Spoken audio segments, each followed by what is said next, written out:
Hello dear friends, কেমন আছো সবাই? চলে আসলাম তোমাদের মধ্যে নতুন একটি ভিডিও নিয়ে। তো আজকে আমি একটা রেসিপি তোমাদের সাথে শেয়ার করব। তো রেসিপিটা আমি বলবো না যে কি, তোমাদের ভিডিও দেখে বুঝে নিতে হবে যে আমি কি রান্না করছি।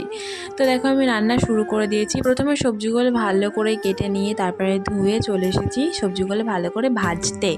তো আমি আলুটা শুরু করে দিয়েছি ভাজা। তারপরে আলু আছে, বেগুন আছে, মাছ আছে, তো এইগুলো দিয়েই। তো দেখো, কথা বলতে বলতে আমার আলুটা ভাজা হয়ে গেছে। তারপরে বেগুন, পটল এগুলো ভেজে নেব। তারপর লাস্টে মাছটা ভাজবো। তোমরা ব্লগটা কন্টিনিউ করো, আশা রাখছি তোমাদের খুব ভালো লাগবে। তো আলু তো ভাজা হয়ে গেছে, তো আলুটা আমি তুলে নিয়েছি। তারপরে আমি দিয়ে দিচ্ছি বেগুন আর পটলটা, ওটা ভালো করে ভেজে নেব। তো দেখো, এর পাশাপাশি আমি মশলাটাও করে ফেলেছি।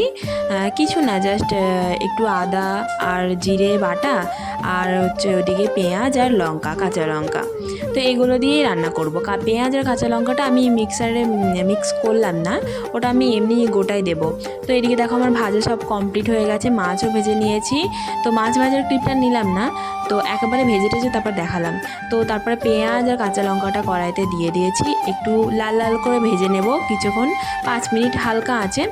তো তারপরে এই যে সমস্ত কিছু একবারে পেঁয়াজ লঙ্কার মধ্যে দিয়ে দেব। 10 থেকে 15 মিনিট হালকা ফুটিয়ে নিলেই আমার রান্না ডান।